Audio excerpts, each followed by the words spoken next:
अस्सलाम वालेकुम। Welcome to my channel voice over by Amna Shah. I hope कि आप खुश होंगे। कहानी शुरू करने से पहले आपसे रिक्वेस्ट है कि अगर आपको मेरा कंटेंट पसंद आता है तो प्लीज़ मेरे चैनल को सब्सक्राइब करें। आइए कहानी का आगाज़ करते हैं। तुम जाओ, मैंने एएसआई से कहा और उसके जाने के बाद उस कांस्टेबल को बुलाकर पूछा, सुबह जब मजरूब को यहाँ लाया गया था तो तुम उसके पास क्या कर रहे थे? कुछ नहीं मलिक साहब, उसने जवाब दिया। मेरी आंख खुल गई थी। मैंने बाहर आकर देखा कि ये लाश किसकी है।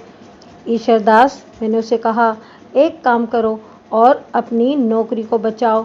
मजरूब की जेब से तुमने जो रकम निकाली है और उसकी उंगली से जो अंगूठी उतारी है वो खुद ही मुझे दे दो। अगर मैंने तलाशी लेकर ये माल बरामद किया तो तुम जानते हो क्या होगा। उसने जिस तरह घबराकर और हकलाकर इनकार किया, इससे मुझे यकीन हो गया कि ये चोर है।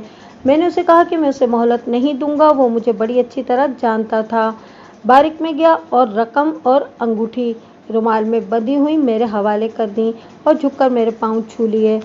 बड़ी मजबूरी की हालत में ये चोरी की थी, उसने कहा और उसके आंसू निकल आए। उसने अपने घर की एक मजबूरी बताई। मैंने उसे कहा कि लोग मजबूर होकर ही चोरी चकारी किया करते हैं, लेकिन कानून मजबूरियां नहीं सुना करता। मैं ज़ाती तौर पर उसकी मजबूरी की दास्तान सुनकर मुतासिर हो गया था, मगर मैं उसको बख्श देता तो ज़माने में बेहोश ज़ख्मियों और लाशों की जेबें साफ करने की रस्म चल पड़ती। ये जुर्म मामूली नहीं था। मैं आपको सुना चुका हूँ कि मैंने तफ्तीश को किस लाइन पर डाल दिया था, इसमें कितना सरकारी वक्त ज़ाया हुआ और मैंने कितने बेगुनाह आदमियों को परेशान किया। इस कांस्टेबल के खिलाफ मैंने कार्रवाई करने के लिए एएसआई को कह दिया था। रकम और अंगूठी मिल जाने से यह शक साफ हो गया कि ये रहज़नी की वारदात थी, और मैं अपने इस शक को भी साफ ही समझता था कि उसके मज़ारों ने उसे मारा पीटा है। अब ये शक सामने आ गया कि ये इंतकामी कार्रवाई है। मैंने अब इंतकाम की वजह मालूम करनी थी। अबू ज़र अभी हॉस्पिटल में था। मेरी नज़र में अब इस केस की नौयत मामूली रह गई थी। इसके मज़ारों के गांव के नंबरदार ने इसके मुतालिक जो बातें बताई थीं, उनसे ये साबित होता था कि अबू ज़र अच्छा आदमी नहीं है और औरतों का शौकीन है। इसी सिलसिले में इस पर यह हमला हुआ है। मैंने ज़रूरी समझा कि उसके किरदार के मुतालिक मज़ीद मालूमात हासिल कर ली जाएं। ये तो मैं आपको कई बार बता चुका हूँ कि पुलिस के खुफिया ज़राए क्या क्या होते हैं। मैं 2 दिन इसी काम में लगा रहा। जो रिपोर्टें मुझे मिलीं वो अबू ज़र के खिलाफ जाती थीं। इससे आप ये ना समझें कि अबू ज़र कोई बहुत बड़ा बदमाश था।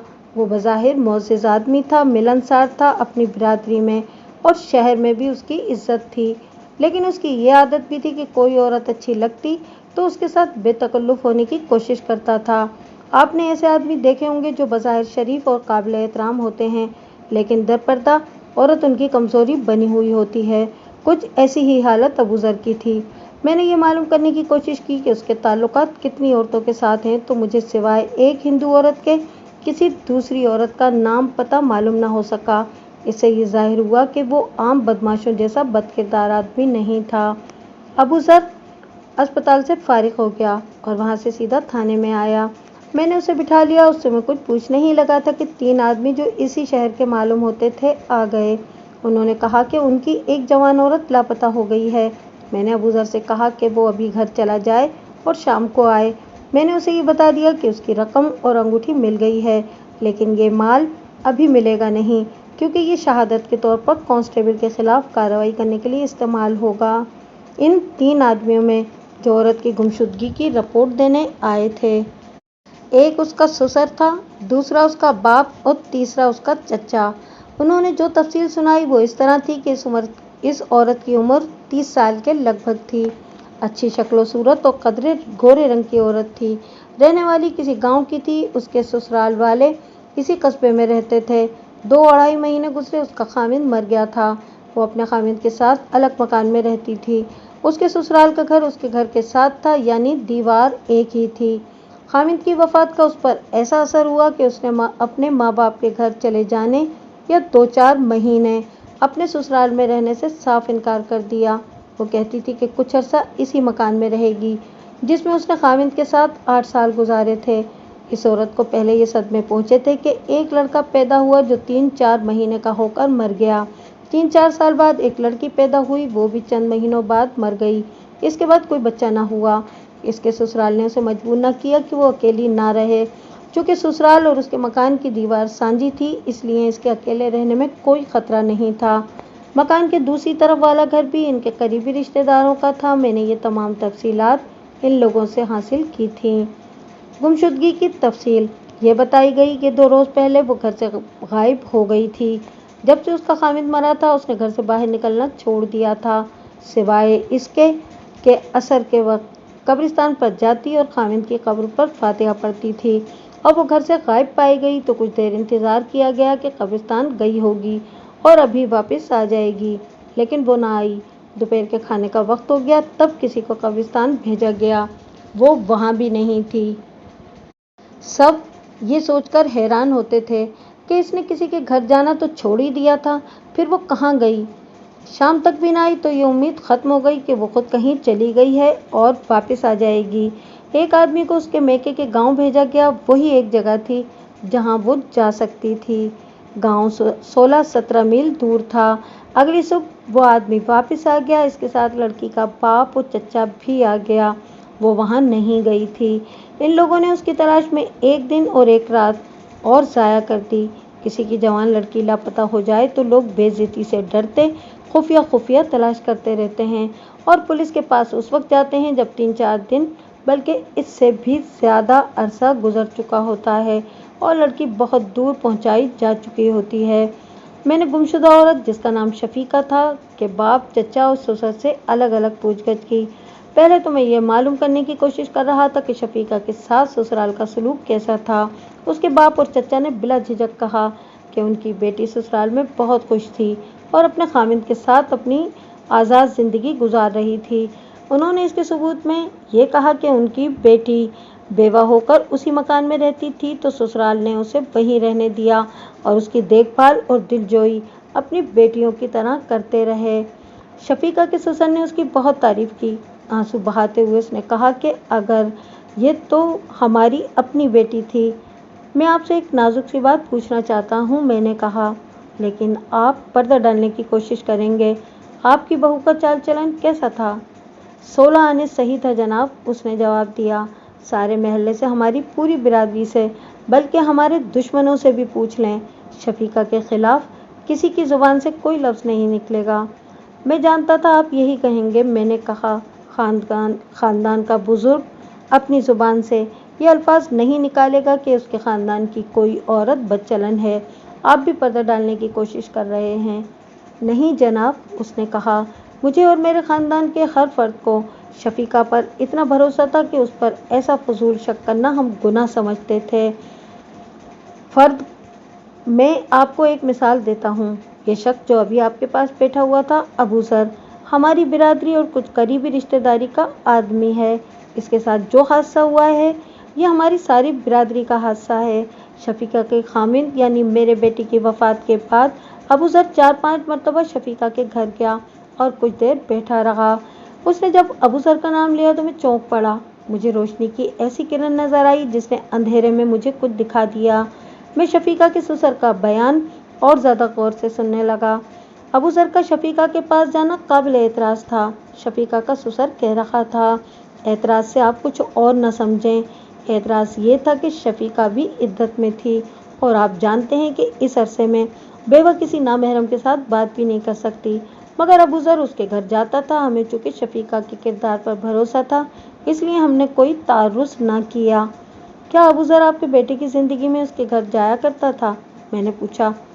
جاتا ہوگا جی، اس نے جواب دیا۔ میں نے کبھی دھیان نہیں دیا۔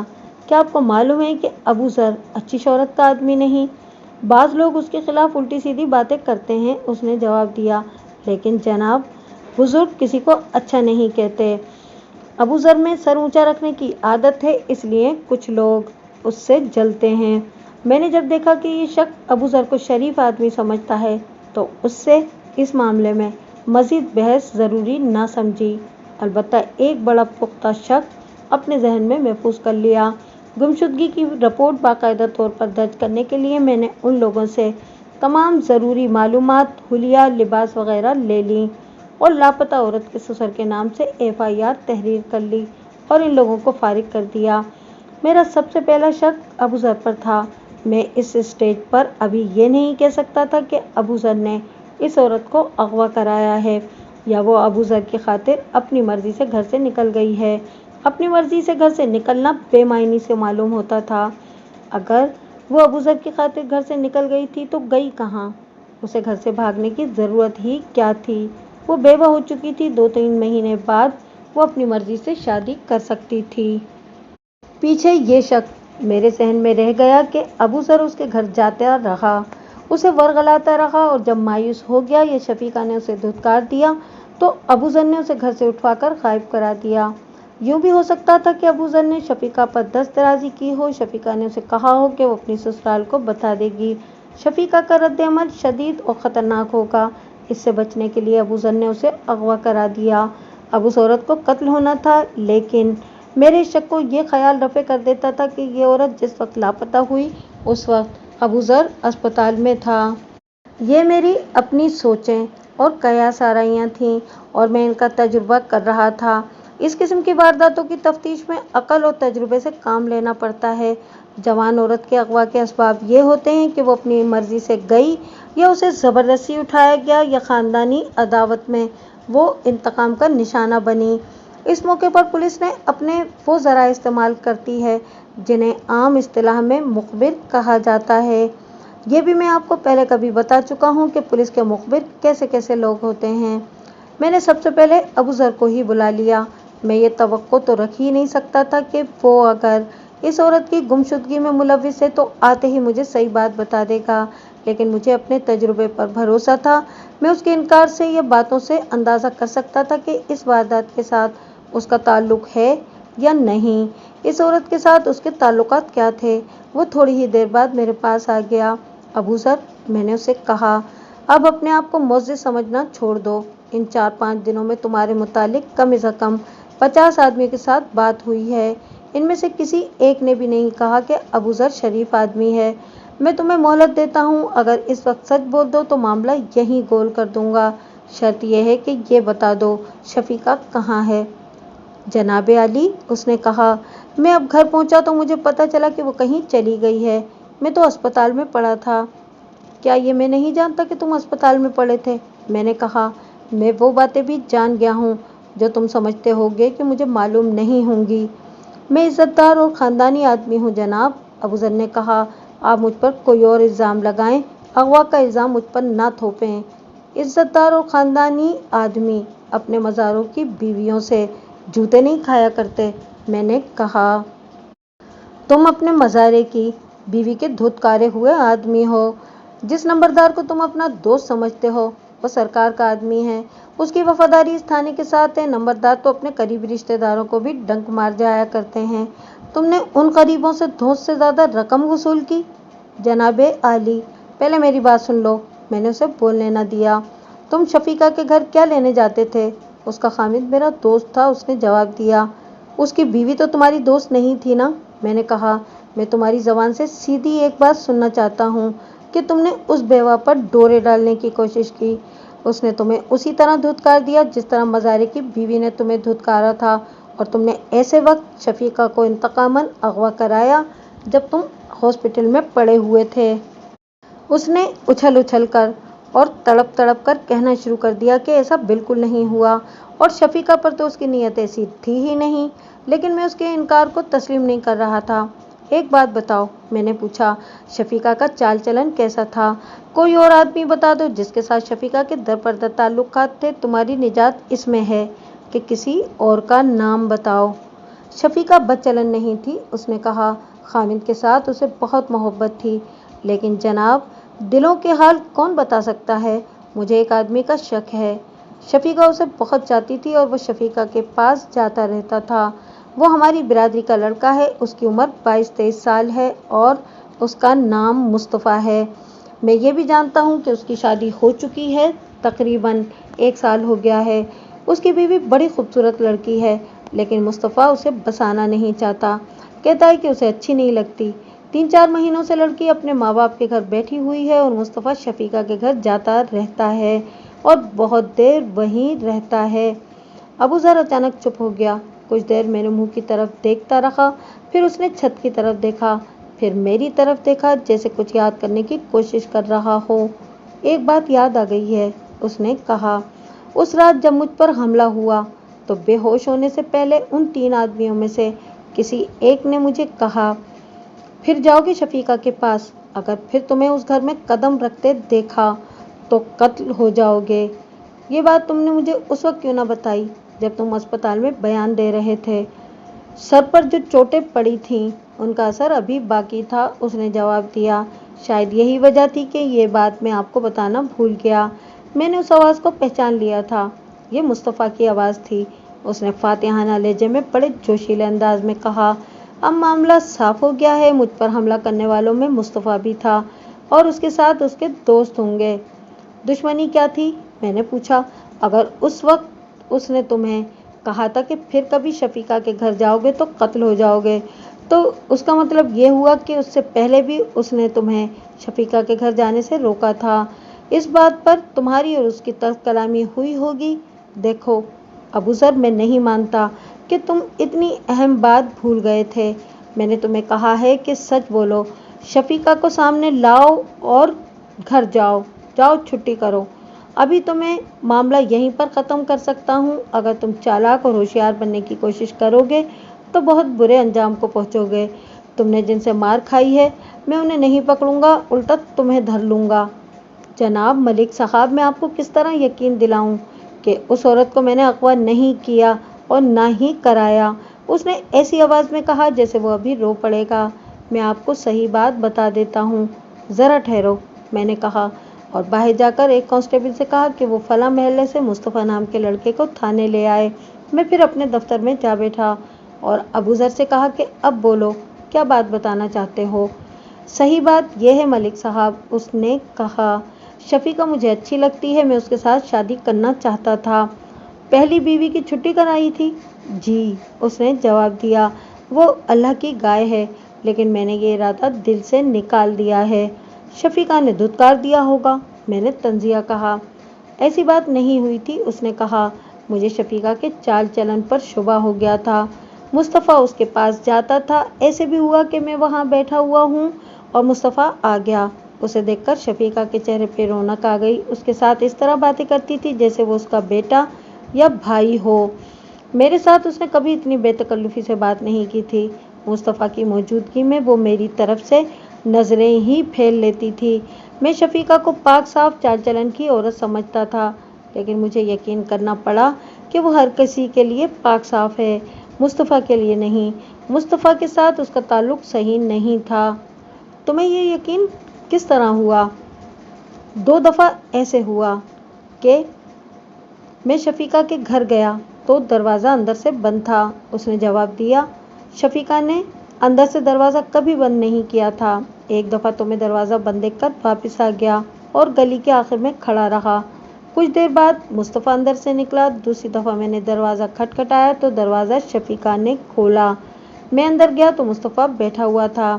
ایک روز مصطفیٰ نے مجھے گلی میں روک لیا اور کہنے لگا کہ شفیقہ کے گھر نہ جایا کرو۔ اگر میں اس کی یہ بات سن کر بہت حیران ہوا۔ کل کا بچہ مجھے دھونس دکھا رہا تھا، میں نے سوچا کہ اسے ذرا آنکھیں دکھاؤں گا تو یہ دبک جائے گا، لیکن یہ تو میرے گلے پڑ رہا تھا۔ میں اس خیال سے برداشت کر گیا کہ اس کے باپ اور بھائیوں تک بات پہنچے گی تو لمبا فساد ہوگا۔ ابو ذر نے اپنی اور مصطفیٰ کی چپکلش کی ذرا لمبی داستان سنائی۔ اس سے میری دلچسپی صرف یہ تھی کہ مجھے اس میں سے شفیقہ کی گمشدگی کا کوئی سراغ ملتا ہے یا نہیں، اور ابو ذر کی جو پٹائی ہوئی تھی اس کے متعلق کوئی شہادت ملتی ہے یا نہیں۔ میں آپ کو مختصراً بتا دیتا ہوں کہ مصطفیٰ اس کے پیچھے پڑا رہا کہ شفیقہ کے گھر نہ جایا کرو۔ ایک روز ابو ذر نے اسے کہا کہ وہ اس کا شفیقہ کے ہاں جانا بند کرا دے گا۔ اس بات پر ان میں ہاتھا پائی تو نہ ہوئی، لیکن گالی گلوچ تک نوبت پہنچ گئی۔ ابو ذر نے مجھے بتایا کہ وہ لڑائی مول لینا نہیں چاہتا تھا، اس لیے وہ کھسک گیا، لیکن ان کے درمیان دشمنی گہری ہو گئی۔ اس سے 3-4 روز بعد ابو ذر پر حملے کی واردات ہو گئی۔ مصطفیٰ کو کس طرح پتہ چلا تھا کہ تم اس گاؤں گئے ہوئے ہو؟ میں نے ابو ذر سے پوچھا۔ میں کچھ نہیں کہہ سکتا، اس نے جواب دیا، کسی نے اسے بتا دیا ہوگا۔ अबू ज़र जब मुझे ये दास्तान सुना रहा था तो उस वक्त वो कांस्टेबल वापस आ गया जिसे मैंने मुस्तफ़ा को बुलाने के लिए भेजा था। मुस्तफ़ा के घर वालों ने बताया था कि मुस्तफ़ा कहीं बाहर चला गया है, शायद 2-3 दिन तक वापस आ जाएगा। ये सुनते ही तीर की तरह एक शक मेरे जहन में आ लगा। शफीका पहले चली गई थी और मुस्तफ़ा 1-2 दिनों का वक्फा देकर चला गया। अगर ऐसा ही हुआ था तो मेरी सरदर्दी ख़त्म थी। शफीका नाबालिग बच्ची नहीं थी कि मुस्तफ़ा उसे उठा कर ले गया था। अगर अबू ज़र ठीक कहता था कि शफीका मुस्तफ़ा को चाहती थी तो मेरी तफ्तीश ख़त्म हो गई थी। ताहम कागज़ों का पेट भरने के लिए मैंने शफीका के वारिसों पर साबित करना था कि वो अपनी मर्ज़ी से फला लड़के के साथ चली गई है। मैंने इसी कांस्टेबल को भेजा कि मुस्तफ़ा के बाप को अपने साथ ले आए। मैंने अबू ज़र को ये कहकर बिठा दिया कि वो अच्छी तरह सोचकर मुझे बताए। मैंने उसे ये तासुर दिया कि मैंने उसके बयान को सच नहीं माना। मुस्तफ़ा का बाप आया तो मैंने उसे अपने पास बिठा लिया और पूछा कि मुस्तफ़ा कहाँ चला गया है। मर्ज़ी का मालिक है जनाब, उसने जवाब दिया। कहीं सैर सपाटे के लिए निकल गया होगा या मुरब्बों पर चला गया होगा। हमारी 2 मुरब्बा ज़मीन नहरी इलाके में है, कभी कभी वो वहाँ चला जाता है। मतलब ये हुआ क्या आपको मालूम नहीं कि वो कहाँ गया है? मैंने कहा, इससे ज़ाहिर ये होता है कि लड़का आपके कंट्रोल में नहीं। जैसा आप समझ लें। उसने कहा, वो शादीशुदा है, मैंने उस पर कभी हुक्म नहीं चलाया। बीवी तो उसकी घर बैठी है। मैंने कहा, और मोहतरम आपने शायद अभी तक महसूस नहीं किया कि मैं तफ्तीश कर रहा हूँ। आप इस तरह बात करते हैं जैसे किसी आम शहरी ने आपसे कुछ पूछा हो और आप उसे टाल रहे हों। नहीं हुजूर, उसने बदले हुए लहजे में कहा, आप तफ्तीश करें, मैं हर बात बताऊंगा। क्या मेरे बेटे पर कोई इल्ज़ाम है? जी हाँ, मैंने कहा, उस पर 2 इल्ज़ाम हैं, लेकिन आप मुझे मेरे सवालों के जवाब दें। क्या मुस्तफ़ा शफीका की खातिर अपनी बीवी को अपने घर नहीं बसा रहा या कोई और वजह है? मालूम नहीं जनाब, बाप ने जवाब दिया। इतनी खूबसूरत लड़की को वो पसंद नहीं करता। मालूम नहीं क्या वजह है। किसी ने बताया था कि मेरे बेटे और बहू पर किसी दुश्मन ने उल्टे तावीज़ करा दिए हैं। मैंने उसका तोड़ किया है लेकिन कुछ असर नहीं हुआ। तावीज़ नहीं जनाब, मैंने तंज़िया कहा, ये शफीका का जादू चला है। क्या आपको मालूम नहीं कि वो शफीका के घर घुसा रहता था? इतना तो नहीं जनाब, उसने कहा। मुस्तफ़ा 10-11 साल का था जब उसकी माँ फौत हुई थी। शफीका इसकी बहनों के पास आया करती थी और कभी कभी उसे अपने घर ले जाती थी। इस तरह मुस्तफ़ा शफीका का ही होकर रह गया।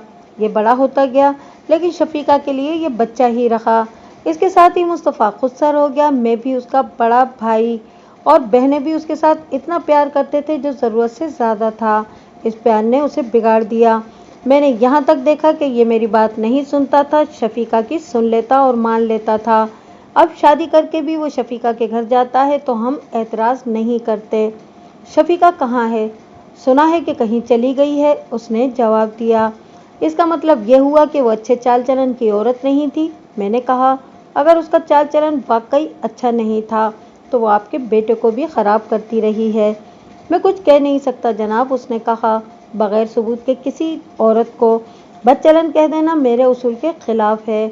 इसके अलावा मैंने इस शख्स से बहुत सी बातें पूछी लेकिन मुझे कोई सुराग न मिला और अपने बेटे के मुतालिक वो परेशान नज़र नहीं आता था। ये भी हो सकता था कि वो अपने बेटे पर पर्दा डाल रहा हो। मुझे मुस्तफ़ा चाहिए, मैंने उसे कहा। कल शाम तक उसे थाने में हाजिर करें। अगर आप नहीं करेंगे तो मैं उसे इश्तिहारी मुल्ज़िम करार दे दूँगा। बहुत अच्छा जनाब, उसने कहा। मैंने उसे जाने की इजाज़त दे दी। मुझे शफीका की गुमशुदगी का कोई गम नहीं था। मुस्तफ़ा अबू ज़र पर हमले का मुल्ज़िम था। यह हमला कातलाना भी हो सकता था। मैंने सोचा कि मुस्तफ़ा के ससुर को बुलाया जाए। उसकी नौजवान बेटी घर बैठी हुई थी, इसलिए मुझे उम्मीद थी कि सही बातें उसी के मुंह से निकलेंगी। मैंने उसे बुलवा लिया। मुझे बताया गया कि 3-4 आदमी आए बैठे थे। उनमें से एक तो पक्का मुखबिर था, यानी जिसे कुछ सरकारी वजीफ़ा मिल जाता था। बाकी 3 वो मोअज़्ज़िज़ीन थे जो तुर्रे ऊंचे रखते थे और अपने आप को आम लोगों से बहुत ऊंचा इंसान समझते थे। लेकिन थाने में आकर उनके नखरे और दिखावे का ऊंचापन थानेदार के आगे झुक जाता था। थानेदारों को खुश करने के लिए वो पक्के मुखबिरों से ज़्यादा अच्छी मुखबिरी करते थे। थानेदारों को वो इसलिए खुश रखते थे कि जब कभी ضلع کا ڈپٹی کمشنر یعنی انگریز دورے پر آتا تھا تو تھانے دار ان کے لیے موقع پیدا کر دیتے تھے کہ وہ ڈپٹی کمشنر صاحب بہادر کے قریب جا کر سلام کر سکیں اور صاحب بہادر اگر موج میں آ جائیں تو ان کے ساتھ ہاتھ ملا لیں۔ میں نے انہیں باری باری بلایا۔ میں یہ معلوم کرنا چاہتا تھا کہ شفیقہ، ابوذر اور مصطفیٰ کا چال چلن کیسا ہے اور ان کے درمیان کیا کھیل کھیلا جا رہا ہے، اور کیا وہ مجھے بتا سکتے ہیں کہ شفیقہ کیسے لاپتہ ہو گئی ہے۔ ان میں سے کسی نے بھی یہ نہ کہا کہ شفیقہ بد چلن تھی، لیکن مصطفیٰ کے بار بار وہاں جانے کی وجہ سے ان سب نے کہا کہ ان دونوں کے آپس کے تعلقات میں شبہ کیا جا سکتا ہے۔ ان سب نے کہا کہ شفیقہ نے اگر مصطفیٰ کو منہ بھولا بھائی بنا رکھا ہے تو مصطفیٰ نے اپنی اتنی خوبصورت بیوی کو بسایا کیوں نہیں؟ وہ تو کہتا ہے کہ وہ بیوی کو طلاق دے دے گا۔ ابوذر کے متعلق ان سب نے کہا کہ گھٹیا ذہنیت کا آدمی ہے، عورت کو اس نے اپنی کمزوری بنا رکھا ہے، لیکن اس کی ہسٹری یہ ہے کہ جس عورت کے قریب جاتا ہے وہ اسے دھتکار دیتی ہے۔